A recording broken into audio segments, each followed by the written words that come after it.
Oke, dikasih share screen. Baik. Baik, ini ada beberapa materi. Nah, oh bukan yang ini, sebentar. Satu lagi. Nah, ini kelihatan. Kelihatan regresi linear sederhana Dr. Anda Sri Pangesti. Modul 1 kelihatan? Kelihatan, Ya, Pak. oke. Nanti ini saya bagikan. Nah, kalau misalnya Anda ingin mengetahui secara ini ya, secara rinci ya, secara rinci, secara rigid ini asal usulnya sumbernya dari mana, Anda bisa baca modul yang sebelah sini. Sorry. Modul yang ini nih, yang Dr. Randa Sri Pangesti. Nah, ini bisa Anda baca ya, sifat model regresi dan seterusnya, turunannya seperti apa, tapi ada mungkin jangan bingung ya, tapi boleh bingung, tapi jangan lama-lama. Ini sebenarnya ringkas ya, sebenarnya simple, cuma memang ditandai angka-angka begini, jadi biasanya ada itu ya, asal-usul rumusnya itu dari mana. Nah, ini sudah disajikan lengkap sebenarnya di sini, kalau untuk regresi linear sederhana. Nah, memang kita kalau dari RPS sendiri, saya lihat sih memang cuma sampai di regresi sederhana. Nah, kalau mau yang lebih simpel lagi, sebenarnya bisa lihat di sini ya, ini makin simpel. Ini PDF sih ya, saya nyari-nyari yang paling simpel yang mana, karena hard disk saya hilang, jadi nanti saya cobalah bikin lagi ya, belum sempat lagi. Kalau dipresentasikan gimana caranya ya? Ada yang tahu? F12.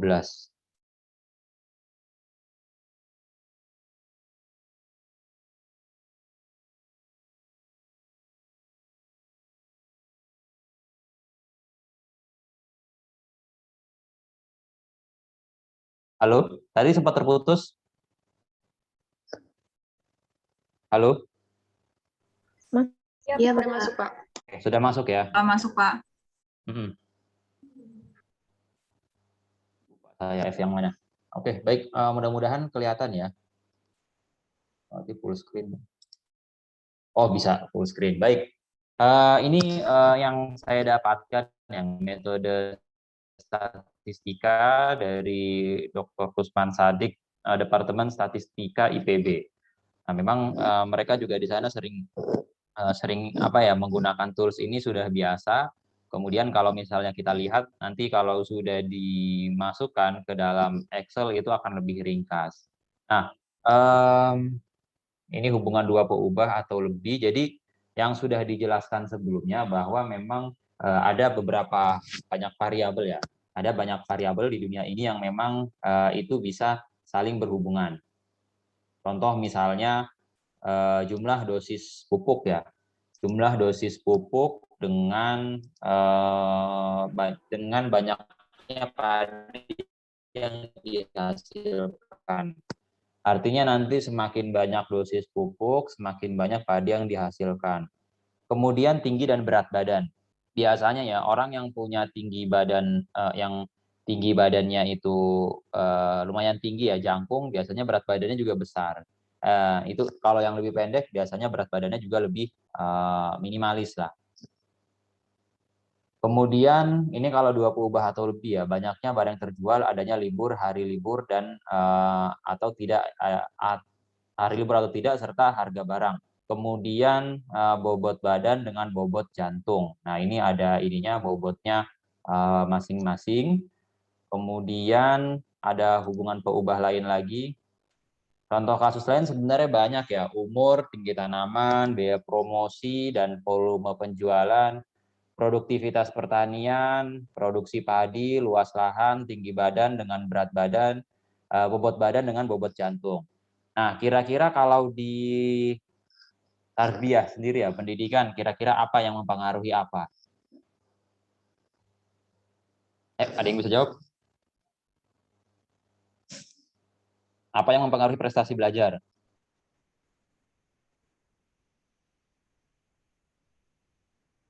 Apa?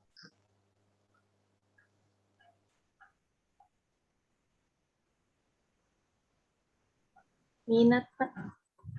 Minat apa? Minat belajar. Minat belajar, apalagi? Metode pembelajaran, Pak. Metode pembelajaran. Metode pembelajaran kan terbagi-bagi lagi ya. Banyak ya metode pembelajaran. Ya, macam-macam lah. Anda yang tahu lah metode pembelajaran 1, metode pembelajaran 2, A, B, C, D, dan seterusnya itu berpengaruh. Waktu belajar, bisa jadi ada juga waktu belajar terhadap prestasi belajar. Mungkin tidak hanya prestasi belajar, tapi misalnya bisa minat juga ya. Apa yang mempengaruhi minat belajar? Yang mempengaruhi minat belajar? Motivasi, Pak. Motivasi, apalagi? Gurunya, Pak, biasanya. Gurunya, apalagi? Lingkungan, Pak. Lingkungan, apalagi? Ya, dan seterusnya. Oke, berarti kalau di pelajaran ini berminat nggak?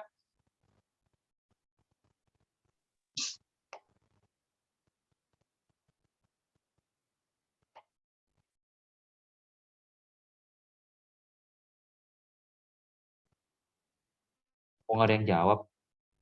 Minat, Pak. Ya, Cuman minat, Pak. Minat ya? Coba bingung. Oke. Soalnya dari Bingung, nggak awal, apa-apa, bingung. soalnya dari Dari awal awalnya udah kenapa? offline. Oh ya, dari awal Soalnya udah belajar online. Ya, udah tapi jangan online, lama-lama ya. udah online, Boleh jadinya bingung, tapi belum paham. ya, oke. Oke, boleh bingung tapi jangan lama-lama. Nah, ini kita akan menjelaskan regresi ya sebenarnya ya. Regresi kenapa? Karena ini kalau dilihat di RPS itu regresi itu hanya dua ya, satu atau dua yang saya lihat ya. Itu pun juga langsung loncat ke SPSS ya, hanya 2 pertemuan langsung loncat ke SPSS. Ya, itu kan pakai software juga. Terus ya mungkin kan Anda juga dapat dari sendiri ya, mungkin tidak begitu paham lah ya apa yang mungkin Anda jelaskan mungkin loh. Mungkin ada juga sih yang memang sudah paham. Tapi kita jelaskan sedikit-sedikit, kita latihan, nanti juga Anda akan mengerti dengan sendirinya. Analis hubungan di sini ada jenis tipe hubungan, skala pengukuran variabel, ukuran keterkaitan, dan permodelan keterkaitan. Relationship dengan causal relationship. Jadi di sini adalah hubungan sebab akibat ya. Artinya hubungan sebab akibat itu yang seperti contoh tadi, prestasi belajar dipengaruhi oleh metode belajar. Jadi ada hubungan erat, relationship di situ. Nah ini bidang-bidang ilmu tertentu memang itu saling mempengaruhi ya satu sama lain. Dan nanti mungkin ini ya, mungkin untuk soal-soalnya sebisa mungkin nanti akan saya ikuti soal-soal sebagaimana yang ada di statistik pendidikan. Cuma saya tidak berani eksplor lebih jauh ya karena bukan bidang saya juga, akan tetapi perhitungannya itu mirip, angka-angkanya mirip, tinggal bagaimana nanti Anda tinggal bagaimana Anda itu ganti aja angkanya. Disesuaikan angka-angkanya, disesuaikan sampelnya dan seterusnya. Ya gitu. Ini alat analisis yang sudah dijelaskan sebelumnya. Numerik, kategorik, ini kalau yang data nominal ya, pakai korelasi Pearson atau Spearman, ringkasan. Nah, hubungan sebab akibat seperti ini. Sebab akibat, kalau ini kan perbandingan ya. Perbandingan saja, hanya keterkaitan atau hubungan. Kemudian kalau sebab akibat itu dia pakai ini. Yang akan kita pelajari di sini, data numerik, kategorik bisa diregresikan.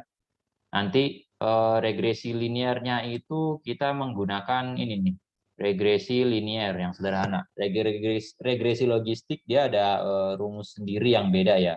Karena untuk kalau misalnya begini ya, kalau misalnya variabel Y-nya itu kategorik itu yang ini yang sangat puas, tidak puas, sangat tidak puas ya, yang seperti itu.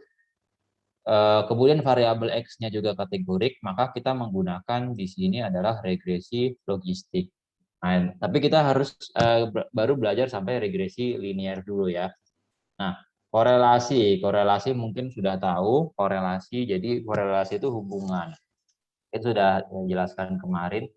Nah, ini kalau contoh hubungan sempurna ya. Kalau korelasi, jadi antara yang garis horizontal dengan garis vertikal itu dia angkanya sama. Angkanya seiring seperti ini.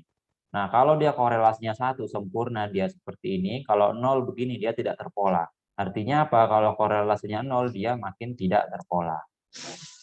Kemudian korelasi ada yang negatif, ada yang positif. Kalau yang negatif yang berlawanan seperti ini, jadi dia dari kiri atas ya ke kanan bawah. Sementara kalau korelasi yang positif dari kiri bawah ke kanan atas, sementara kalau tidak terpola apakah itu positif atau negatif, dia itu berantakan seperti yang di bawah ini. Koefisien korelasi itu nilainya -1 sampai dengan 1. -1 itu berarti dua-duanya sama 100%, cuma hubungan arahnya saja yang berbeda. Ini rumusnya korelasi kita langkahin dulu, kita tidak akan membahas lebih jauh korelasi karena di pertemuan semester lalu kan sudah ya kita membahasnya. Nah, agar kita lebih fokus kepada analisis regresi. Ini berbagai yang missing di sini ya untuk korelasi adalah strong correlation doesn't mean berarti adanya hubungan kuat belum tentu itu terjadi. Contoh misalnya tinggi badan orang ya. Tinggi badan orang itu dia berpengaruh terhadap tinggi badan itu dia berhubungan dengan kuat atau tidaknya seseorang atau berat atau tidaknya seseorang.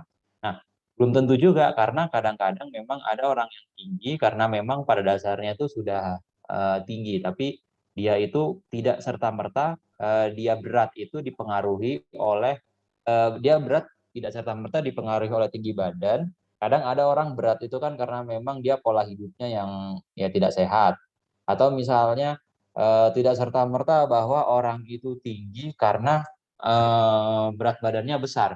Ada juga orang yang berat badannya besar tapi tidak bisa tinggi lagi. Namanya tinggi kan sudah terbatas ya.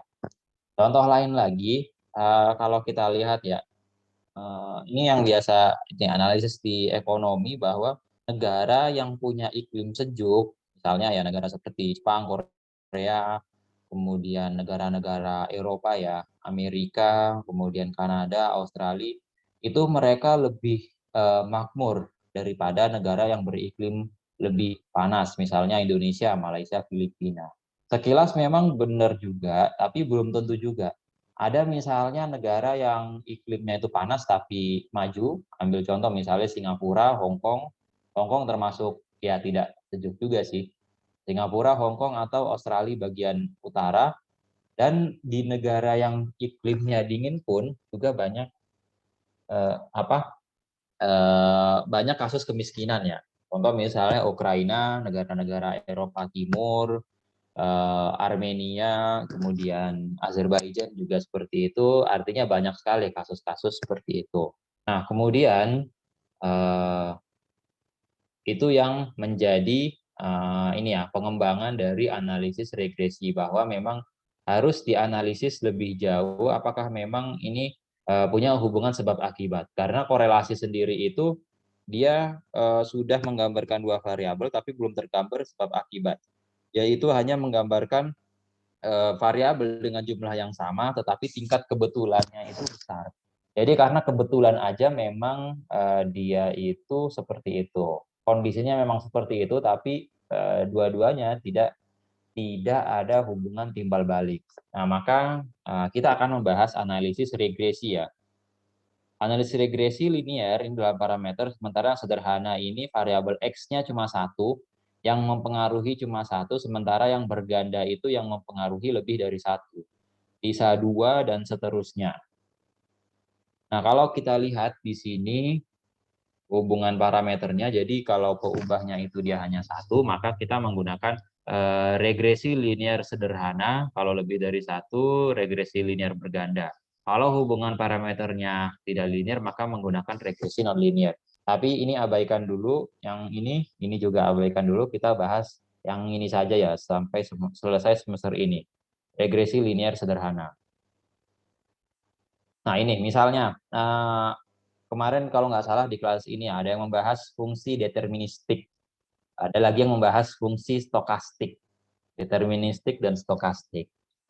Nah, jadi kalau bedanya seperti ini. Kalau deterministik maupun stokastik, kalau deterministik itu kalau artinya ya di sini nilainya itu jatuh pada kurva. Sementara kalau stokastik nilainya tidak jatuh pas pada kurva. Maksudnya seperti apa? Jadi begini, ada orang ya, ini contoh ya, perhatikan ada orang misalnya IQ dengan prestasi. Orang yang punya IQ tinggi, prestasinya banyak tidak? Ini asumsi umum saja. Kira-kira asumsinya banyak tidak? Asumsinya banyak. Banyak. Kira-kira asumsinya dia prestasinya banyak tidak? Banyak. Banyak. Banyak. Ya, karena IQ-nya tinggi. Jadi bisa hafal satu juz dalam waktu 1 hari. Itu. Jadi prestasinya banyak. Tapi ya, apakah satu-satunya yang menentukan prestasi itu adalah IQ? Tidak. Ya, kan itu tidak. Apa saja yang menentukan prestasi? Tadi sudah Anda sebutkan kan, ada minat, terus ada metode belajar, ada lingkungan, dan seterusnya. Itu semua menentukan prestasi. Jadi kalau misalnya kita cuma nguji nih, kita udah masukin IQ nih, kita sudah masukin IQ, masukin minat belajar, masukin lingkungan, kemudian variabelnya apa lagi? Minat belajar, lingkungan, metode belajar tertentu. Nah, itu kan udah masuk semua nih, empat-empatnya menentukan prestasi. Apakah 100% ditentukan oleh 4 ini? Atau kira-kira bakal ada lagi? Ada kemungkinan lain, Pak. Ada kemungkinan lain itu ditentukan oleh variabel-variabel lain, dan itu selalu ada. Itu akan selalu ada. Beda, itu yang dinamakan sebagai stokastik ya. Perhatikan. Itu yang dinamakan sebagai stokastik. Artinya kalaupun dia perkiraannya itu jatuh di kurvanya ya tidak pas di kurva, tapi ya melenceng sedikit lah, ada error-error. Jadi kenapa? Karena ya tidak ada yang sempurna sebenarnya. Udah pakai ini itu segala macam, pasti ada saja celahnya, ada saja kurangnya. Karena memang ya error itu memang selalu ada. Tinggal bagaimana kita meminimalisir dan mungkin ikhlas ya kalau misalnya prestasinya itu tidak tercapai. Nah, kalau deterministik ini adalah fungsi yang sudah pasti ya, asumsinya sudah pasti. Misalnya di sini ada fungsi Y sama dengan 10X. Nah, kalau misalnya Y sama dengan 10X, X-nya anggaplah misalnya nilainya 2. Berapakah nilai Y? Berapa nilai Y? 5. 2. Di sini 10X, di sini 2. X-nya ini nilainya 2 nih. X belum diketahui, nilainya 2. Mana tuh? Nah ini, X nilainya itu 2. Berarti berapa nilai Y? 10 kali 2? 20, Pak. 20. Terus kalau nilai X-nya itu 3? 30. 30. Jadi itu adalah fungsi yang memang sudah pasti. Ya memang seperti itu. Tapi mungkin tidak, misalnya IQ itu, nanti tadi sudah Anda jelaskan ya, IQ itu jadi dia bukan satu-satunya yang pengaruh ini, banyak faktor yang lain. Nah, maka kalau model deterministik, ini simple sama dengan segini, Y sama dengan 10X. Model regresi linear berganda dari Y 10X ini, dia diperluas lagi nih. Jadi Y, B0, B1X, kemudian ditambah error. Nah, ini abaikan dulu yang sebelah sini, nanti kita jelasin belakangan. Saya jelasin yang ini. Y, ya tinggal ditambahin kan sebenarnya B0 ditambah B1, X1, dan E3. X ini adalah sama seperti X yang ada di atas ini. Seperti yang sudah dijelaskan, misalnya anggaplah, misalnya X ini adalah IQ ya, Y ini anggaplah sebagai prestasi. Nah, jadi kalau misalnya ditentukan, berarti Y ini kan berarti kan sudah pasti nih, hanya dipengaruhi prestasi ini, hanya dipengaruhi oleh IQ. Sementara kalau kita rubah ke regresi linear, yang sederhana dulu lah, Y itu kan di sini ya, ini prestasi. Kemudian X ini adalah IQ. Nah, ada lagi anggota baru di sini namanya beta. Beta ini adalah parameter ya, yang kita mau cari ukurannya itu berapa. Ada beta 0, ada beta 1. Bedanya apa? Beta 0 dan beta 1. Beta 0, perhatikan, beta 0 itu adalah sesuatu parameter nilai yang diasumsikan tetap ada walaupun misalnya IQ ini, X ini tidak ada.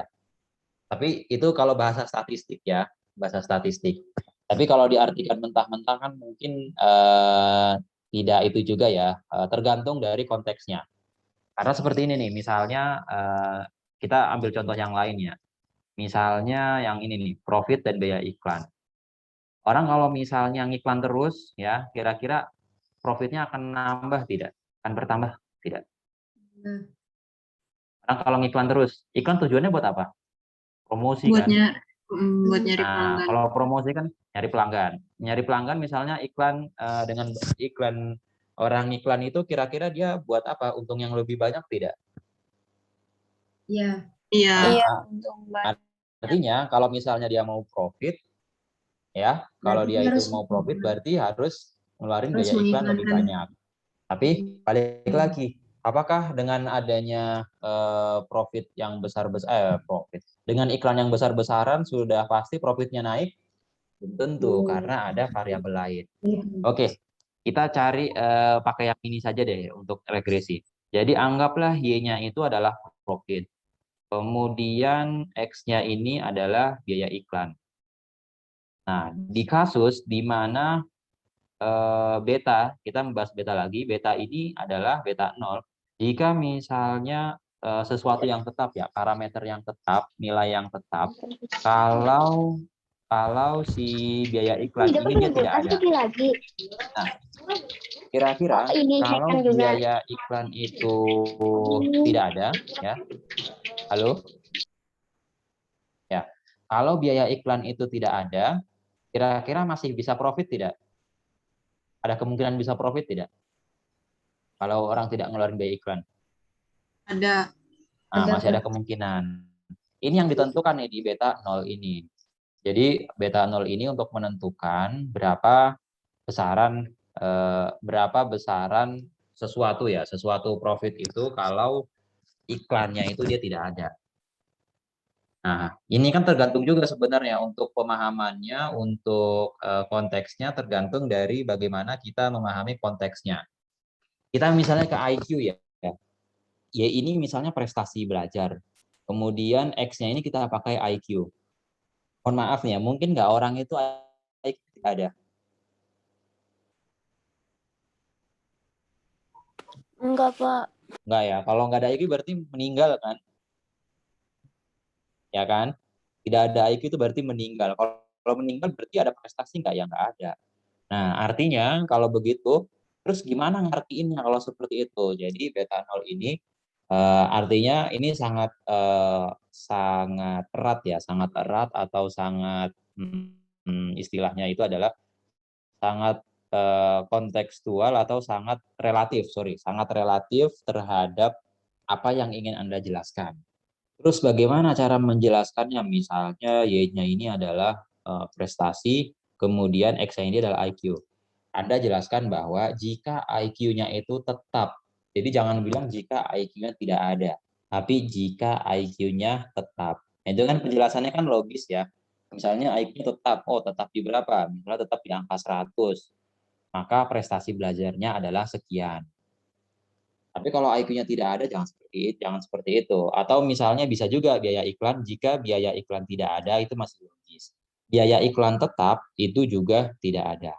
Nah, beta 0 ini yang dinamakan sebagai konstanta. Nanti Anda juga nyari kelihatan sih. Saya nanti akan ada pembahasannya seperti apa, yang contoh yang bisa Anda tiru ya. Beta 0 itu adalah konstantanya. Kemudian di sini ada parameter yang baru lagi, B1 dengan X1. Nilai X ini kalau di dalam deterministik, ini kita sudah ketahuan nih, 2 nih pasti 2. Pasti 10 nih ya. Ini nilainya pasti X-nya ini pasti 10. Y sama dengan 10. Tapi kalau di sini, ya nilai X-nya itu, nilai X itu dia belum ketahuan berapa. Jadi dia harus dicari melalui betanya dulu, melalui parameter betanya. Carinya bagaimana ya? Dengan menggunakan regresi linear sederhana ini. Jadi untuk mencari apa kita ini, mencari beta 0, kita untuk mencari parameter, mencari beta 0, mencari beta 1, dan mencari standar error. Error ini apa? Nah, ini. Error kalau di fungsi deterministik dia itu tidak ada, karena ini sudah pasti. Sementara kalau error yang di regresi sederhana itu adalah kondisi yang ada di luar variabel. Misalnya tadi kalau kita membahas terkait dengan prestasi dan IQ, prestasi itu dia ditentukan dari IQ. Tapi apakah iya tentang IQ? Tidak ada, belum tentu. Di sini pasti ada minat belajar, ada apa namanya? Ada apalagi sih tadi yang Anda bilang minat belajar, lingkungan, metode belajar dan seterusnya. Itu masuk di mana di sini? Kalau kita tidak masukkan datanya, dia akan direpresentasikan di error ini, EI. Nah, I ini apa? I ini adalah 1, 2, 3, dan seterusnya. Maksudnya apa 1, 2, 3? Yang I di sini ya. I yang di sini nih. Ya, ini menjelaskan ya, kalau dia ada titik 2 koma, berarti dia menjelaskan. I itu apa? I itu 1, 2, 3. Berarti I yang mana? Yang 1, 2, 3. Yang ini nih. Beta 1, beta 2, 3, dan seterusnya. Maksudnya apa? Parameter 1, parameter 2, dan 3. Maksudnya adalah ini tidak hanya kalau misalnya Anda mau nambahin variabel nih, nambahin sampai 4, 5, dan seterusnya, Anda tinggal nambahin saja. Jadi nanti bisa nih kalau misalnya Anda mau nambahin selain IQ adalah minat belajar. Jadi ditambah, di sini berubah jadi B2, X1, B2, XI, dan seterusnya. Itu. Silakan ya jika ada yang ingin bertanya.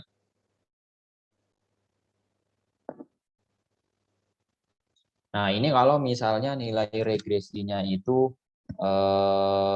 ini ya, digambarkan. Di sini adalah prediktor yang memprediksi variabel independennya, variabel bebas, variabel terikatnya yang dipengaruhi itu di sini. Kemudian di sini ada ininya, ada parameter konstantanya. Konstanta adalah nilai Y ketika X sama dengan 0, sedangkan B1 adalah sebuah nilai Y untuk setiap X sebesar 1 satuan unit. Nah, nanti kita akan lihat seperti apa permodelannya. Jadi, di sini bisa dilihat kalau Anda lihat yang di deterministik itu dia mulainya betul-betul dari 0. Tapi kalau di dalam regresi yang stokastik, regresi yang memang stokastik, dia mulainya agak ke atas ya, karena di situ ada parameter beta 0 atau konstanta. Ini gambarannya, kalau misalnya ingin melihat the baseline modelnya. Nah, ini rumusnya nih, seperti ini. Jadi, dari mana rumusnya ini? Kalau misalnya Anda mau ngitung, pakai rumus yang ini. Kalau Anda mau tahu asal-usulnya, lihat modul yang tadi ya. Nanti akan saya bagikan. Kemudian nanti akan ada uji T ya. Uji T, uji parsial, dan uji bersama. Bedanya apa? Kalau misalnya Anda itu mengambil lebih dari 2 variabel lah. Misalnya tadi IQ dengan prestasi belajar yang dipengaruhi oleh IQ, dipengaruhi oleh minat belajar, dan metode belajar. Itu kan ada 3. Parsial itu artinya adalah dia sendiri-sendiri, bersama sendiri-sendiri ya. Maju sendiri-sendiri, dites sendiri-sendiri. Sementara kalau bersama itu simultan, semuanya sekaligus, keroyokan, kelompok. Nah, itu diuji secara kelompok dengan diuji secara sendiri-sendiri. Kemudian bagaimana kalau hanya ada satu variabel saja, misalnya kita hanya menggunakan variabel IQ ya, variabel IQ untuk mengukur prestasi. Kalau seperti itu kondisinya, maka kita hanya menggunakan uji parsial, karena kan hanya satu. Jadi hanya satu, kita hanya menggunakan uji T. Jadi untuk sampai UAS nanti sesuai dengan RPS ini dilupakan dulu saja. Kecuali Anda mau belajar sendiri, mau menggali sendiri, silakan, lebih bagus lagi ya. Nah, kemudian yang terakhir, bagaimana kesesuaian model yang dinamakan sebagai koefisien determinasi. Presentasi keragaman Y yang mampu dijelaskan oleh X. Contoh, Nah, nanti deh dicontohin biar mengalir dulu. Contoh, oke. Nih, pendugaan pada regresi didapat dengan meminimumkan jumlah kuadrat galat. Paham?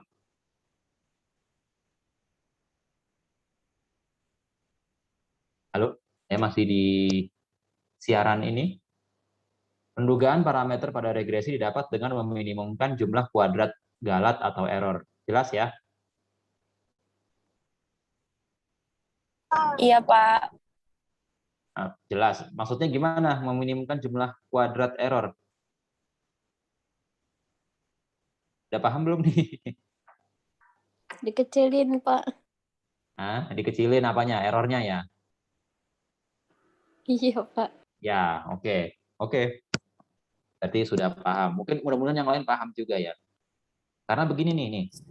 Kalau kita lihat, ada garis regresi yang sesungguhnya nih ya. Y tudung nih, Y tudung. Yang pakai topi, Y topi. Dia lurus seperti ini. Kemudian kita ini ceritanya mau prediksi selurus ini nih, selurus ini. Kita akan prediksikan. Nah, bagaimana caranya biar kita itu memprediksi selurus ini? Caranya adalah kita ngikutin garis, tapi sebisa mungkin garisnya itu jangan sampai salah terlalu jauh.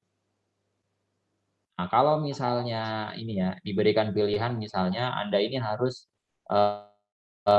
ada games gitu ya, ada games, misalnya lagi outbound, games sebisa mungkin yang Anda lakukan biar Anda menang itu adalah Anda meminimalisir kesalahan sesedikit mungkin.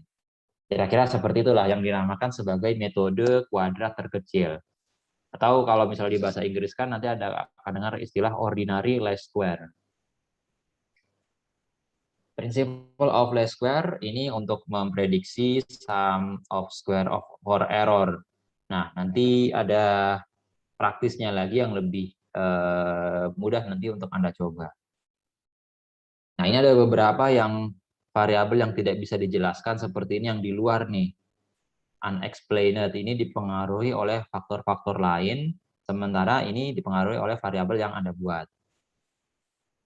Nah, ini contoh datanya misalnya antara iklan dengan profitabilitas.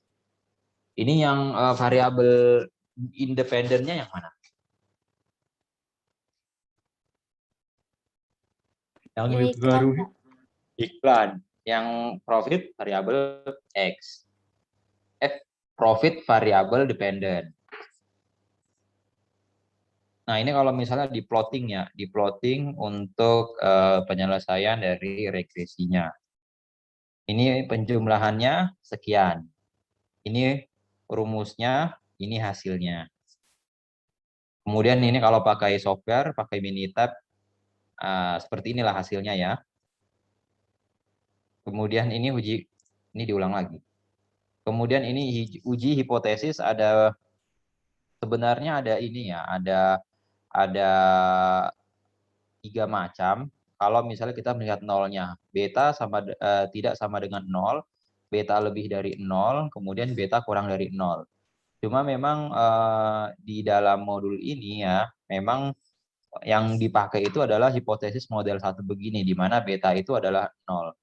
Nah, kalau misalnya Anda lihat di mana di modul yang tadi, yang di buku panjang itu ya, yang 50 halaman, itu rumusnya karena diasumsikan yang kebanyakan digunakan beta adalah 0, maka ini tidak digunakan, hanya rumusnya adalah B1 dibagi SB1 untuk menggunakan T hitung ya, untuk menguji hipotesis. Nah, ini cara untuk mencari hipotesisnya. Nah, kemudian latihan. Kemudian itu tadi ada, oh ya ini, yang tadi akan saya jelaskan itu adalah koefisien determinasinya R square. Itu R square itu kalau ini artinya kalau R square kita dapat 90,3%. Artinya 90,3% keragaman pada Y atau profit dapat diterangkan oleh keragaman pada X atau iklan. Terus 9,7%. Siapa yang ngejelasin atau siapa yang nerangin? Variabel apa yang nerangin? Kira-kira 9,7% sisanya.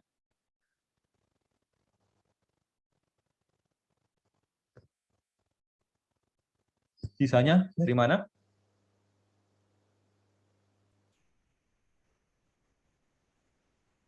Dari mana? Selain iklan, apa lagi yang bisa mempengaruhi profit?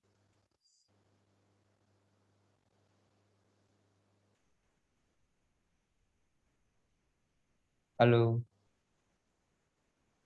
Kerjasama, Pak. ya sama terus, apalagi Produk. Harganya. produk, ya harga, kualitas dan lain sebagainya. Itu namanya apa? Variabel di dalam atau variabel di luar model penelitian? Di luar. Di luar. Di luar. Nanti Anda jelaskan bahwa ini dijelaskan oleh variabel di luar penelitian ini. Seperti itu. Simpel ya. Tapi ada keterbatasannya ini. Bisa Anda baca, dia hanya menggambarkan hubungan linear. Kemudian korelasi metode pada regresi tidak resisten terhadap pencilan apa ya? Saya juga kurang paham nih pencilan yang dimaksud penulisnya apa. Nanti di skip ya. Nanti ingatkan saya mau cari jawaban nih pencilan yang dimaksud apa sih istilahnya. Istilahnya kadang-kadang gitu ya. Kalau galat sih mungkin bahasanya masih ini ya, cuman bahasa Indonesia agak kurang paham. Prediksi di luar selang nilai X tidak diperkenankan karena kurang akurat. Maksudnya prediksinya misalnya di luar iklan tadi main dimasukkan tidak bisa karena hanya memproduksi error karena itu ada di errornya. Dan hubungan antara dua variabel bisa dipengaruhi oleh variabel lain di luar model. Ya, ini kalau misal dilihat, kalau ininya terlalu rendah. Kalau ini kasusnya karena hanya contoh, ya, jadi dibikin bagus, ya otomatis hasilnya juga bagus 90,3%.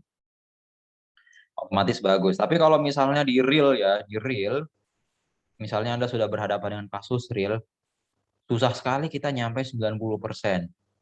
Nyampe misalnya 50-60% itu tuh sudah untung. Sudah untung karena di real life itu memang macam-macam ininya ya, apa namanya kasusnya. Nah, jadi sebisa mungkin kalau nanti Anda skripsi, Anda pilihlah variabelnya itu yang memang betul-betul kayaknya ini pasti mempengaruhi. Jadi dari apa Anda bangunnya? Dari asumsi yang kuat. Asumsinya harus betul-betul kuat sehingga nantinya setelah hasilnya keluar, paling tidak dia bisa 50% ke atas lah ya. Jadi biar tidak terlalu mengecewakan nantinya. Ya tidak masalah sih sebenarnya kalau dia itu di bawah 50% atau di bawah 10%. Selama memang dari kualitas data, metodologi juga sudah terang dan sudah bagus ya. Itu. Oke, ini catatan saja. Baik, sampai sini ada pertanyaan? Nanti bisa hubungin Bapak ini ya, Bapak Kusman.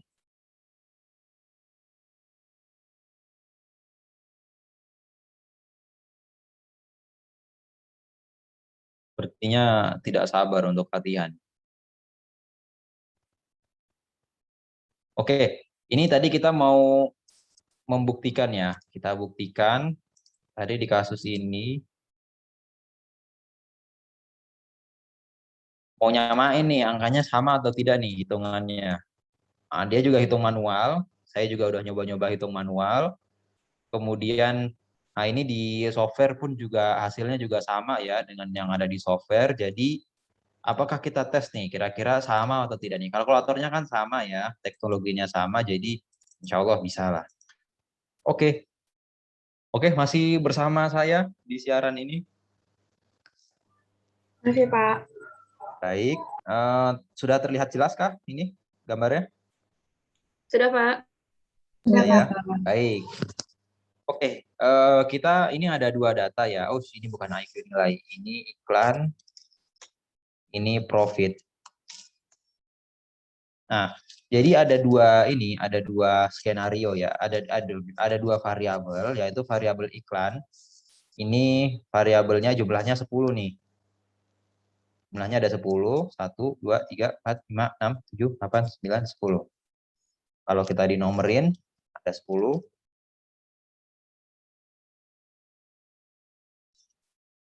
Nah, kemudian masing-masing ada 10, baik iklan maupun profit. Kita mau tahu bagaimana seberapa besar pengaruh variabel iklan terhadap profit dan bagaimana profit itu dipengaruhi oleh iklan. Yang pertama, kita melihat rumus OLS-nya dulu nih, seperti ini. B1 X SX SXX per SXX sama dengan sigma XY dikurang sigma XY dikali sigma Y dibagi N. N itu adalah sampel ya. Kemudian dibagi sigma X kuadrat dikurang sigma X kuadrat. X kuadrat dibagi N. Sigma itu apa? Total. Total ya. Sigma total, N itu jumlah sampelnya. Nah, yang pertama Anda lakukan itu adalah ini dulu, di kuadratkan dulu. Yang X square ya, Anda kuadratkan dulu. Kalau kuadratkannya itu kalau misalnya nanti ada ujian nih ya, UAS. Kalau UAS itu pakai manual ya, catatan. Itu kan Anda harus hitung manual satu-satu pakai kalkulator ya.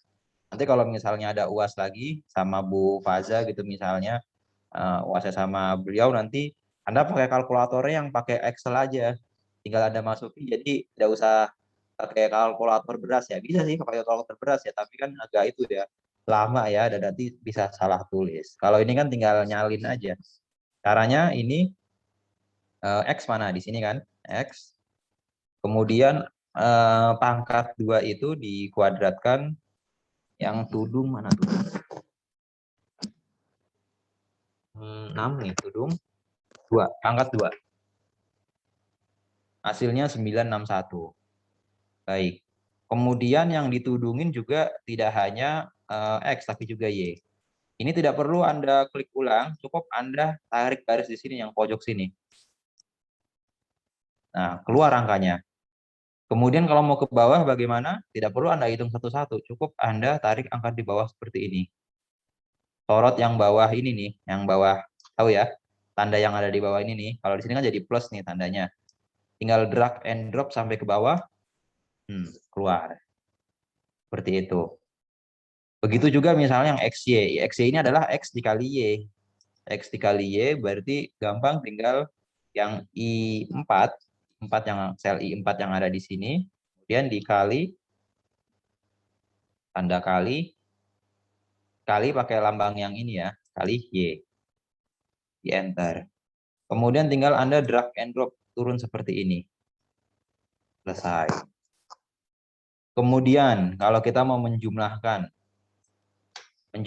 caranya seperti apa? Fungsinya ada yang tahu?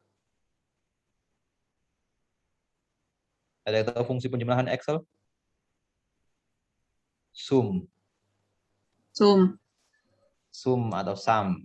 Dijumlahkan, tutup, jumlah. Kemudian Anda tidak perlu menjumlahin satu lagi, ya, cukup tarik, drag and drop seperti ini. Artinya apa? Kalau misalnya dikasih soal sampai 100 sampel, nggak perlu Anda hitung pakai kalkulator beras, ya. Lama sekali waktunya ya, nanti seharian nggak kelar-kelar. Kalau ini kan kita bikin formulanya, tinggal kita tarik ke bawah. Nah, kita cukup konsentrasi ke rumus-rumus yang ada. Baik, sampai sini sudah jelas? Insya Allah. Oke, insya Allah nanti tinggal nonton lagi. Oke, nanti kemudian N. N itu adalah jumlah sampelnya. Bisa kalau kita menghitung seperti ini ya. Kalau nggak sempat bagaimana? Atau misalnya ini mau dipanjangin. Fungsinya itu bisa pakai fungsi count seperti ini. Ini kan ada 10 nih, saya hapus. N sama dengan count.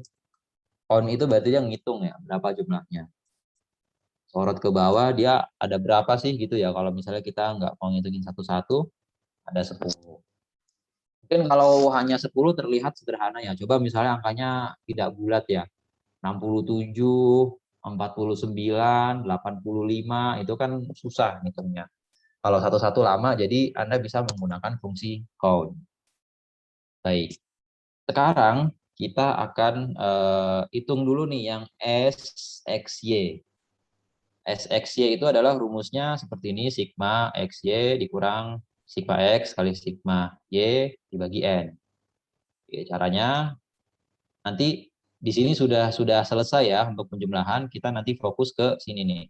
Ini sudah ditandain semua. Untuk yang X itu namanya sigma X. Yang di sini sigma Y ya. Sigma X yang di sini kan ini nih sigma X. Sigma Y juga di sini. Sigma X itu sigma XY kuadrat. Sorry, ini sigma X kuadrat ya, dan ini sigma XY. Jadi sudah diklasifikasi semua, tinggal nanti kita hanya lihat yang ini saja, yang sudah sigma-sigma yang sudah dijumlahkan. Kita lihat rumus yang SXY. Sama dengan M14 ya, sigma XY. Kemudian dikurang,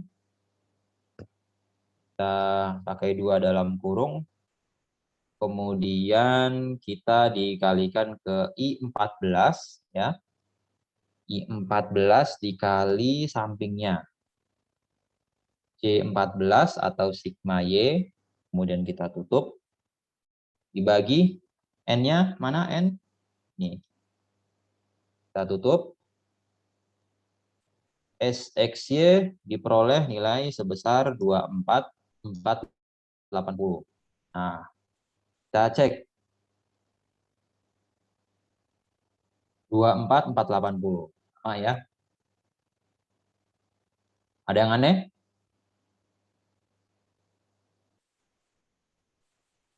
Oke, tidak ada. Kemudian kita coba lagi. SXX. SXX, kalau kita lihat rumusnya, SX kuadrat dikurang SX dikuadratkan dibagi N. Jadi rumusnya sigma X kuadrat K14 kurang. Nah, yang dikuadratkan itu adalah I14-nya. Yang di sini, ini yang dikuadratkan dibagi N. Ya, 4542. Kita lihat. Apa sama? Sama. Kemudian SYY. SYY berarti yang tadi kan X ya. Sekarang kita beralih ke yang Y. Berarti itu yang sebelahnya nih L14 kurang C14 kuadrat 2 bagi 10. Hasilnya adalah 146.050,90 sama. Kembali lagi. Nah, sekarang kita cari B1-nya. B1-nya rumusnya ini nih. Kita udah dapat, tinggal SXY dibagi SXX. Caranya adalah I19 dibagi I20. Hasilnya adalah 5,39. Kemudian sekalian ya, kita cari yang beta nolnya atau konstantanya. Konstantanya itu adalah Y. Ini adalah sigma Y-nya yaitu tudung. C14. Kemudian dikurang B1X. Nah, ini kan B1-nya kan sudah ketahuan ya. B1-nya berapa? Ini 5,39. Kita kurungkan dulu ya, biar karena nanti akan dikalikan dia. Jadi dia biar enggak mana-mana. Dikali dengan I14.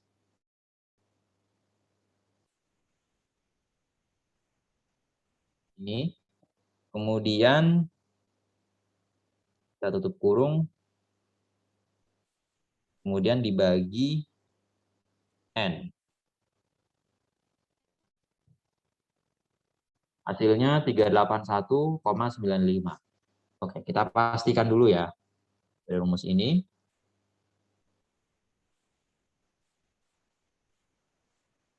Ini 5393895. Ini hasilnya juga sama dengan software Minitab. Minitab itu software yang ya mirip-mirip SPSS lah. Nih, Anda lihat nih 381,95 ya. Bahwa di sini nih prediktor.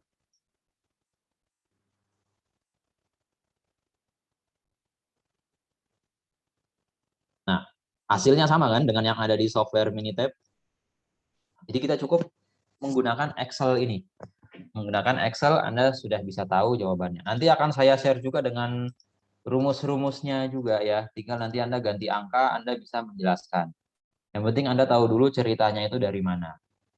Nah, sekarang kita itu mau nyari ya, ada dua hal lagi sebenarnya yang harus dicari. Ini untuk mengetahui signifikansi.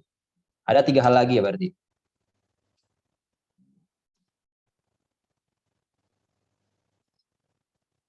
Yang pertama, hal pertama yang tadi harus kita sudah ketahui itu adalah nilai prediktor dari masing-masing. Nilai prediktornya ini sudah ada di sini. Ini yang disebut sebagai parameter atau betanya. Kemudian ini disebut sebagai konstanta. Ada 5 hal. Parameter atau beta, konstanta, kemudian standar error, kemudian untuk mengetahui signifikansi dan berapa koefisien determinasinya. Berapa persen dipengaruhi oleh variabel yang ada dalam penelitian Anda. Nah, sebelum itu, sebelum kita memprediksi ini, kita harus mencari SSE dengan standar sum of square error dengan sum square-nya. Kita cari dulu SSE-nya, rumusnya yang ini ya, yang di sini nih. Sudah diturunkan SYY sama dengan sum of XY kuadrat dengan SXX sum of XX. Jadi sama dengan SYY sama dengan I21 SYY I21 kemudian dikurang I19. Nah, ini dikuadratkan dulu ya. Kemudian dibagi I20.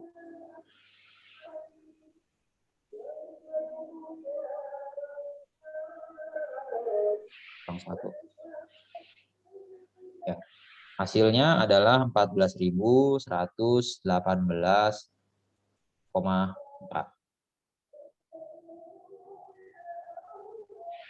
Kemudian untuk kita mengetahui S square-nya.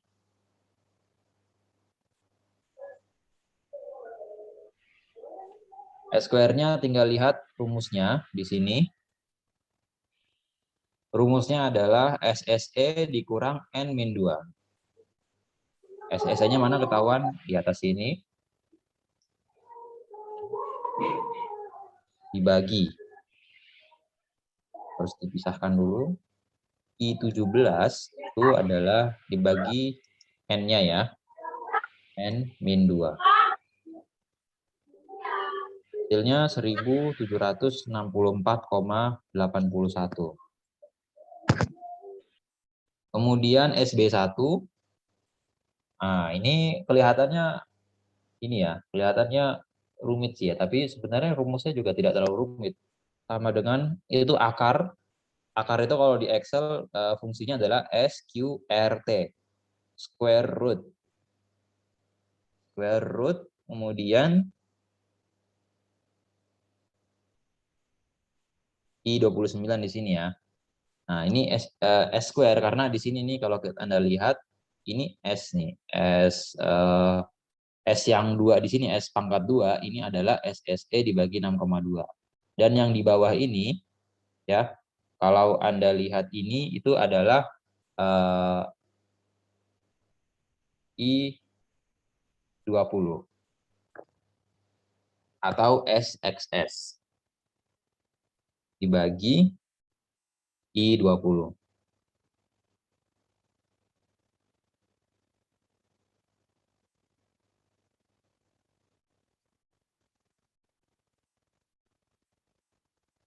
Hasilnya 0,623. Kemudian kita menghitung T hitungnya berapa. Kita menghitung T hitungnya adalah B1 dibagi SB1. B1-nya mana? B1-nya ini yang di atas. SB1 adalah ini, standar error. Jadi membagi antara parameter beta dengan SB1. Jadi memang ada hubungannya tuh antara beta dengan SB1. Artinya apa ya? Kalau misalnya semakin besar ini standar errornya, maka signifikansinya itu akan semakin kecil. Sementara kalau ini standar errornya itu besar, nah otomatis standar errornya kecil, otomatis nanti di T hitungnya dia akan semakin signifikan. Kelihatan seperti itu ya. Nah, untuk mencari R-square atau ini ya, koefisien determinasi yang mencerminkan berapa persen, ini Anda bisa dengan memasukkan formula ini. Kita masukkan sama-sama I19 ini dengan SX ya, yang ada di I19. Kemudian dikuadratkan dulu, seperti yang ada di sini. Setelah itu dibagi SXX dikali SYY. X kali XYY. Kemudian kita enter hasilnya, dapat 90,33%. Baik, kita lihat hasilnya, dicek dengan yang ada di software Minitab. Ini saya copy ya.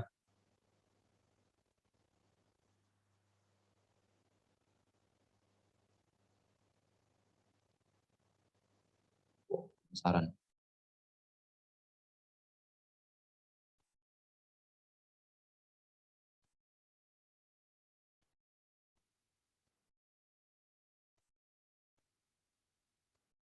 Nah, kita lihat nih.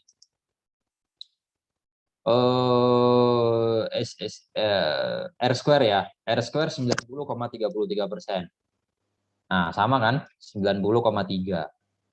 Ini adjusted R square. Nah, nantilah Anda pelajari lagi, nanti di-adjust lagi. Dia makin di-adjust lagi dengan errornya. Kemudian T hitung. T hitung 865. Ini kelihatan nggak nih T hitungnya? Oh, nggak kelihatan. Dia pakainya P. Kemudian standar error, oh nih ada SSE ya, SSE total di sini, error di sini ada SSE-nya 14.118. Kemudian MS-nya di-square-kan menjadi 1.764 ya, dibulatkan. Kemudian di sini T hitung, oh iya ini ada nih. T hitung ada di sini 8,65. Kemudian di sini standar deviasinya atau standar deviasi atau standar error, standar deviasi, standar error atau deviasi adalah sebesar 0,623. Sama ya dengan yang ada di software. Nah, ini bukan sulap. Ini memang rumusnya juga ada juga, sudah tersedia, yang software pun juga menggunakan rumus yang sama. Sehingga dengan demikian nanti Anda juga bisa untuk menggunakan sendiri dengan menghitung sendiri dengan menggunakan Excel tanpa perlu install software bajakan. Gitu. Jadi biar lebih berkah ya. Ilmunya berkah, jadi tidak pakai software bajakan. Baik, sampai sini ada pertanyaan? Kecepatan nggak saya? Atau saya ngomongnya kayak kumur-kumur kurang jelas? Jelas, Enggak, Pak. Pak. Jelas ya? Pak. Ya, Jelas, oke. Pak. Baik. Oh ya, ini teh hitungnya kan belum ada kesimpulan ya, signifikan atau tidak ya. Biar tahu teh hitung dengan teh tabel itu biar tahu dia punya hubungan, punya pengaruh signifikan pakai apa? Dibandingin dengan teh apa?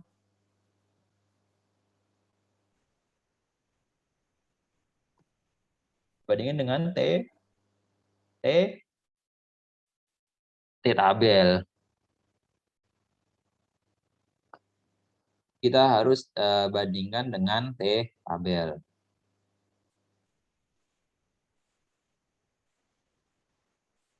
Nah, bagaimana dengan teh tabel? Kita bisa tidak perlu untuk buka buku ya, masih bisa di Excel ini. Ini saya sudah siapkan tabnya juga. Untuk mencari degree of freedom itu adalah N dikurang K. N itu adalah jumlah sampelnya, K itu ya jumlah variabelnya. Berapa jumlah variabelnya di sini? Termasuk dependen independen. Berapa? 26, Pak. 26. Kebanyakan. Berapa DF-nya?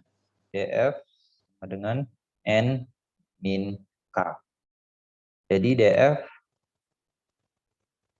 berapa? Tadi N-nya berapa? N-nya ini 10. Jumlah variabelnya? 2. Wah. Nah, oh ya, saya lupa nyampein. Mana tadi ya? Yang ada N-2 ya. Oh ya, ini. Ini N-2, ini karena degree of freedom ya. SSE dibagi degree of freedom. Kenapa ini 2? Ya, karena kan jumlah variabelnya 2 ya. Nah, ini pokoknya karena masih regresi sederhana, jadi N-2. Kalau ininya ada 3, ya N-3 ya, kalau misalnya ada tiga variabel yang Anda gunakan. Oke, berarti kalau misalnya DF-nya itu adalah 8, T-tabel berapa? T-tabel ada rumusnya sendiri. Kita tentukan dulu nih taraf signifikansi. Taraf signifikan. Berapa persen maunya? Biasanya dipakai berapa? 5%? Iya, 5% Pak. ya? 5%. Berarti T-tabel, nah caranya begini. Mudah, kalau udah pakai Excel mudah. TINF itu adalah kalau kita mau nyari kalau mau nyari tabel probability, kita ke probability dulu 5%, kemudian titik koma bagi 8.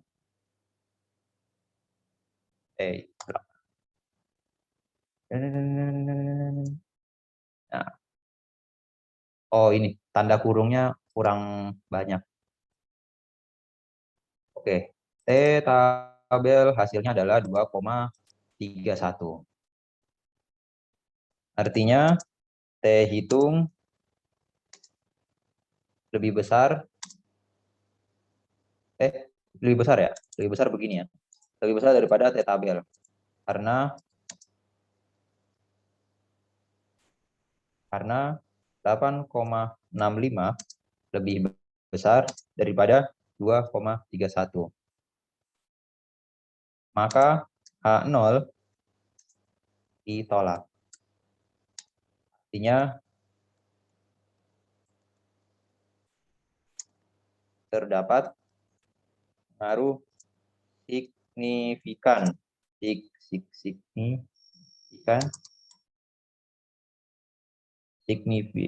Terdapat pengaruh, bukan begini bahasanya. Terdapat pengaruh iklan, pengeluaran iklan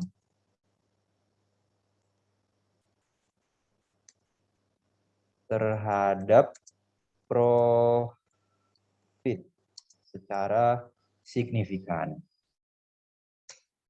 Nah, kemudian untuk R square 90,33%. Artinya besar 90,33% variabel profit dipengaruhi oleh pengeluaran iklan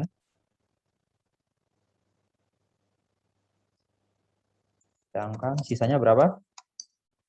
Sisanya 9,67% ya. Dipengaruhi oleh variabel lain dalam penelitian ini.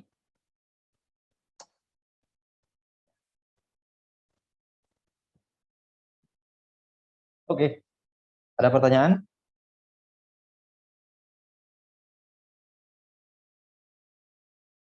Jelas nggak nih? Saya takut makin bingung. Kenyamanan apa menambah bingung. Udah jelas belum nih? Nanti skripsi sedetail ini, Pak. Oh, ini belum detail. Ini masih enggak sih. Kalau skripsi sih sebenarnya kalau regresi ini standar ya, sangat standar. Kalau skripsi nanti Anda lihat punya kakak kelas juga gampang lah sebenarnya, tidak terlalu semenakutkan kelihatannya ya. Karena sebenarnya begini, kalau skripsi itu ya atau penelitian, saya lebih suka yang kuantitatif. Bukan berarti karena saya bisa ya sebenarnya ya. Ya saya juga sering salah kan. Saya lebih suka yang kuantitatif karena angkanya jelas. Jadi kalau misalnya kita tahu, kita bisa nyimpulin ini berpengaruh, ini tidak berpengaruh, ada dasarnya, ada angkanya. Nah, tapi kalau kualitatif tidak angkanya, cuman kira-kira perasaan, ya saya nggak terlalu pede sih ngungkapin itu. Jadi harus ada angkanya dulu. Kalau skripsi sebenarnya, kalau Anda udah paham ya, Anda udah paham selah-selahnya seperti ini sebenarnya ringkas ya. Terus terang ini ringkas, sudah cukup ringkas.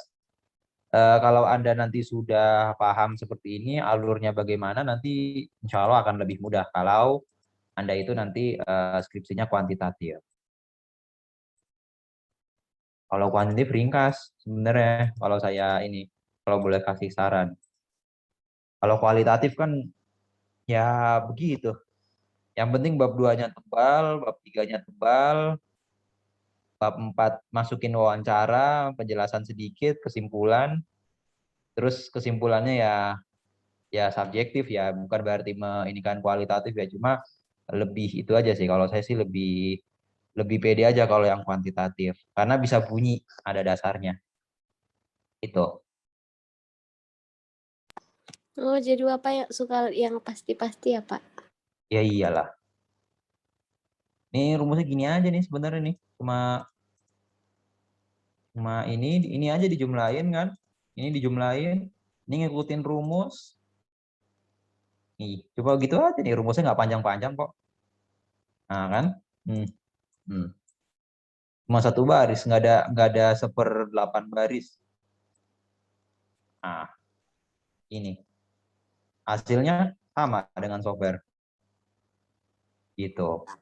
Masalahnya kenapa saya nggak rekomendasi kasih software ya semester ini ya?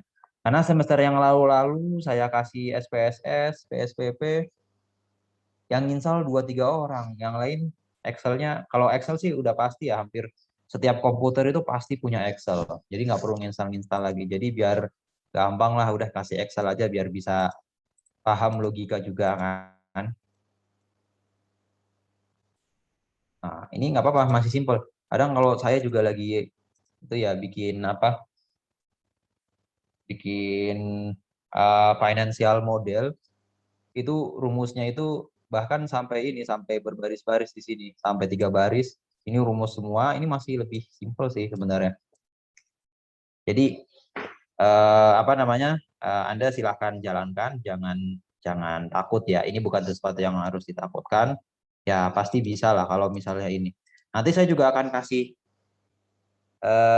Excel ini, cuma nanti bedanya hanya di angka ini, hanya di angka yang ini ya, profit dan segala macam. Kemudian yang beda selain angka, variabelnya juga beda, bukan iklan dan profit.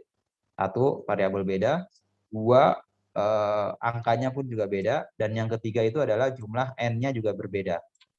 Ya, jadi nanti Anda ini sebenarnya tinggal jalan aja sih kalau Anda tahu salahnya untuk bermain Excel ya. Nanti kita akan periksa bersama-sama untuk Excel-nya. Nah, kemudian Anda penjelasan seperti ini di bawahnya, mungkin nanti kayaknya sih penjelasan seperti ini aja sih sebenarnya di Excel-nya cukup lah.